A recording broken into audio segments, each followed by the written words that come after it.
Animal Crossing New Horizons is Nintendo's most ambitious entry in the series yet. With brand new features and almost full customizability of one's island, it's easy to get lost in this world, especially as Nintendo continues to update the game with new events.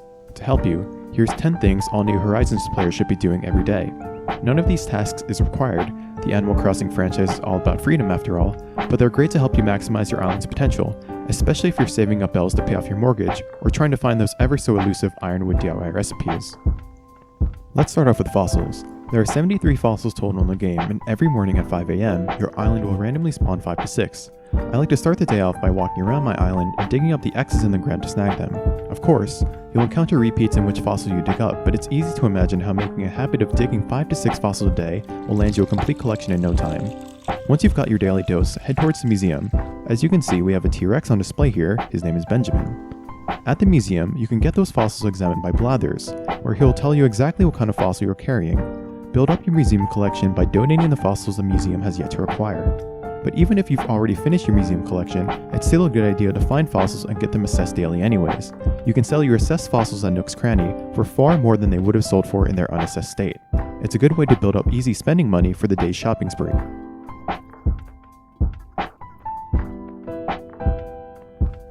Next, let's talk about the money tree. Every day, there will be a glowing spot of land on your island. Dig up the spot to find 1,000 bells. If you replant 1,000 bells, you'll come back in a few days to find a money tree of 3,000 bells, as the money tree triples your original investment. But instead, plant 10,000 bells in the hole. In a few days, you'll come back to find a money tree that gives you a guaranteed 30,000 bells. If you go beyond 10,000, you're in risky territory. You could bury 50,000 and get 150,000 in return, but it's not guaranteed, so be careful with this gamble. Next on our list are the money rocks. Whenever you come across a rock, take out your shovel and dig some holes behind you. This keeps you in place and eliminates the knockback that you otherwise would face from continuously hitting a rock with your shovel. You have 6 rocks on your island. 5 of them will yield stones, clay, iron, or even gold nuggets. However, the money rock will yield you 16,100 bells if you hit it properly. It's important to hit the rock 8 times in rapid succession. If you stop hitting the rock even for a second, you won't receive the full amount of bells.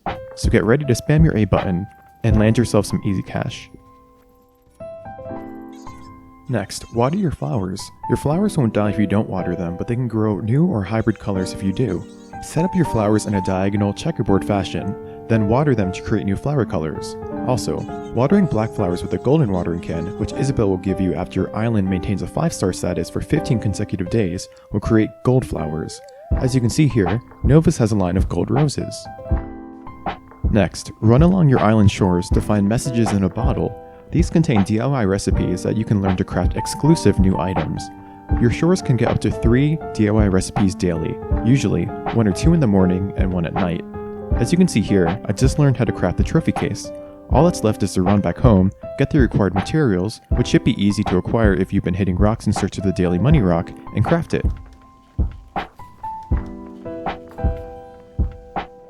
Personally, I'm a huge fan of the way the trophy case looks in my bedroom. What do you think?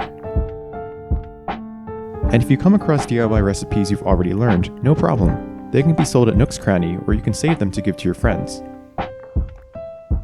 Up next is tree shaking. Shake all the trees on your island to find what's caught in the branches. Sure, the obvious suspects are tree branches and wasp nests, but you can also find a few hundred bells and up to 2 items a day. And as a tip, be sure to shake trees with your net out. If a wasp nest falls, you can quickly catch them rather than let them sting you. And honestly, I'm not sure how a whole mobile was hidden in those tree branches, but I'm not complaining. Next is mingling. Talk to and visit all 10 of your villagers. This is great not only because your villagers are adorable and talking to them will absolutely brighten your day, but also because they could give you gifts. Additionally, every few hours, a villager will be crafting something in their house. Enter into their house while they're crafting, and they'll give you the DIY recipe of whatever they were making. Thanks for the recipe, Eric. Next is resident services. Log in at the Nook Register at the Resident Services building every day to receive your daily points. These points can be redeemed for exclusive items, such as the Nook Miles tickets, which are your way of visiting other islands to meet new villagers after one moves out, or to collect materials and fruit that you can't find in your native island. Also, Tom Nook's terminal has items that change every day. This is a great way of buying items and clothing. With a new update, you can purchase diving suits here and seasonal items like this bamboo grass.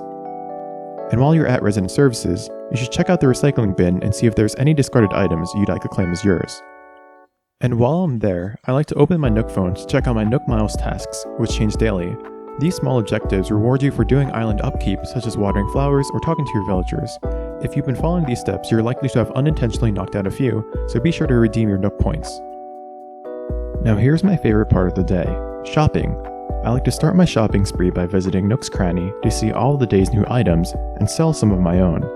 The fossils you've assessed and collected, the materials you've amassed from hitting rocks, the tree branches and items you've come across from shaking trees, and any extra DIY recipes that you found along the beach shores can all be sold here to give you some hefty spending money for the day.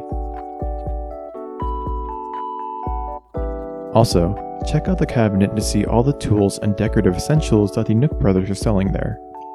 With the new July update, you can now purchase wetsuits here to go diving and swimming. And also, be sure not to make the same mistake as I did. 3 months in and over 450 hours into the game, I didn't realize you could purchase wallpaper and flooring at Nook's Cranny. Press R while you're searching the cabinet to see the decor and learn from my mistakes. And while you're there, check your island's turnip prices, which are a commodity that can be purchased by Joan only on Sunday mornings, and see if selling your turnips will yield you sufficient returns. Finally, I like to end my day shopping spree with a visit to the Able Sisters. Head into the changing booth to check out the day's latest outfits. Unfortunately, you cannot purchase clothes in bulk. Hopefully that'll change in a future update, so you have to walk in and out of the booth a lot if there's many different clothes that you like. Now all that's left for you to do is enjoy your time at your island. That's what Animal Crossing New Horizons is all about after all. Whether you want to dive into the ocean in search of new critters, or go fishing in the seas to find your 500th sea bass, it's completely up to you. I hope this guide was helpful. If it was, please let me know in the comments, drop a like, and subscribe to my channel. And if you like the look of my island, I have a dedicated Animal Crossing Instagram account. Links are in the description. Thanks for watching.